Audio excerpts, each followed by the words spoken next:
1992 ഒരു മലയാള സിനിമ ഇറങ്ങി. നിങ്ങൾക്ക് ഓർമ്മയുണ്ടോന്ന് എനിക്കറിയില്ല. 92 അന്ന് ഒരു കിടുക്കാച്ചി സിനിമ എന്ന് പറയാം. കണ്ടിരിക്കാൻ പറ്റുന്ന ഏറ്റവും നല്ല ഒരു സിനിമ. ആ കാലത്ത് ഇറങ്ങിയ സിനിമയായിരുന്നു. സിദ്ദിഖ് ലാൽ കൂട്ടുകെട്ടിൽ ഇറങ്ങിയിട്ടുള്ള വിയറ്റ്നാം കോളനി. മോഹൻലാൽ, അതുപോലെ ഇന്നസെന്റ്, കെ.പി.സി. ലളിതയൊക്കെ അടിച്ച് കസറി അഭിനയിച്ചിട്ടുള്ള ഒരു അടിപൊളി ഒരു സിനിമ. അതിലൊരു പ്രധാന കഥാപാത്രം ഉണ്ടായിരുന്നു, റാവുത്തർ.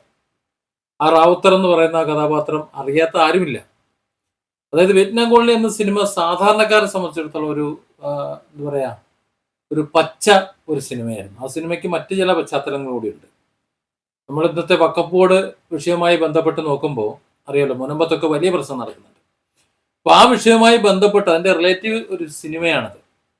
ആ സിനിമയിലെ ഒരു വില്ലൻ എന്ന് പറയാൻ പറ്റൂല, ഒരു നാട്ടുകാരനാണോ അല്ലെങ്കിൽ അവരുടെ നേതാവാണോ വില്ലനാണോ എന്ന വിധത്തിൽ, പക്ഷെ വളരെ ശക്തനായ ഒരു കഥാപാത്രമായിരുന്നു. ശക്തമായ ഒരു കഥാപാത്രത്തെ അഭിനയിച്ച് ഫലിപ്പിച്ചിട്ടുള്ള റാവുത്തർ മരണപ്പെട്ട വാർത്തയാണ് ഇപ്പോൾ പുറത്തു വരുന്നത്.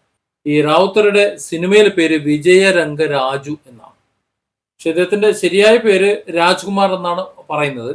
മഹാരാഷ്ട്ര സ്വദേശിയാണ്, പക്ഷെ ഹൈദരാബാദിലാണ് സ്ഥിരമായി താമസിക്കുന്നത് എന്നാണ് സിനിമാ രംഗത്തു നിന്നും ന്യൂസിൽ നിന്നും വരുന്ന വിവരം. വളരെ ശക്തമായ ഒരു കഥാപാത്രം മലയാള സിനിമയിൽ. എനിക്ക് ആ ഒരു കഥാപാത്രത്തെ മാത്രമേ അത്ര ശക്തമായ അദ്ദേഹത്തിന്റെ കഥാപാത്രത്തെ ഓർമ്മയുള്ളൂ. 1992 ആ മലയാള സിനിമ കണ്ടിട്ട് ഇന്നും ആ മലയാള സിനിമ കാണുമ്പോൾ ആ സിനിമയുടെ ഒരു പഞ്ച് വളരെ വലുതാണ്. അതിൽ റാവുത്തർ എന്ന് പറയുന്ന ആ കഥാപാത്രത്തെ അവതരിപ്പിച്ചിട്ടുള്ള അതിന്റെ ഒരു ശക്തി അത് ഇന്നും വളരെ വലുത് തന്നെയാണ്. അക്കാലത്ത് ശരിക്കും കണ്ടിരിക്കാൻ കഴിയുന്ന ഒരുപാട് സിനിമകൾ ഉണ്ടായിരുന്നു. കലാമൂല്യമുള്ള സിനിമ ഉണ്ടായിരുന്നു. ഏതെങ്കിലും കഥാപാത്രങ്ങൾ വരുമ്പോൾ ഇന്നത്തെ പോലെ മതപരമായിട്ടുള്ള മതവെറികളും മറ്റു കാര്യങ്ങളും ഒന്നും അതിനകത്ത് കേറ്റില്ലായിരുന്നു. അതുകൊണ്ട് തന്നെ പേരുകളൊന്നും ആർക്കും ഒരു പ്രശ്നമില്ലായിരുന്നു. ഇന്ന് സത്യത്തിൽ ഒരു സിനിമയും ഇറക്കാൻ പറ്റില്ല, സിനിമ അഭിനയിക്കാൻ പറ്റില്ല, പേര് പ്രശ്നം, അതിൻ്റെ കഥ പ്രശ്നം, എന്തെങ്കിലും എക്സാമ്പിൾ ചെയ്താൽ അത് പ്രശ്നം.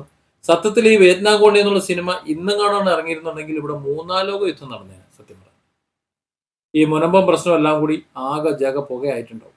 ഏതായാലും ആ സിനിമയിലെ ഒരു പ്രമുഖ ഒരു കഥാപാത്രം, മലയാളികൾ ഒരിക്കലും മറക്കാത്ത ഒരു കഥാപാത്രത്തെ അനശ്വരമാക്കിയ ആ നടനാണ് അനശ്വര ഒരു ലോകത്തേക്ക് യാത്രയായത്. Different angles.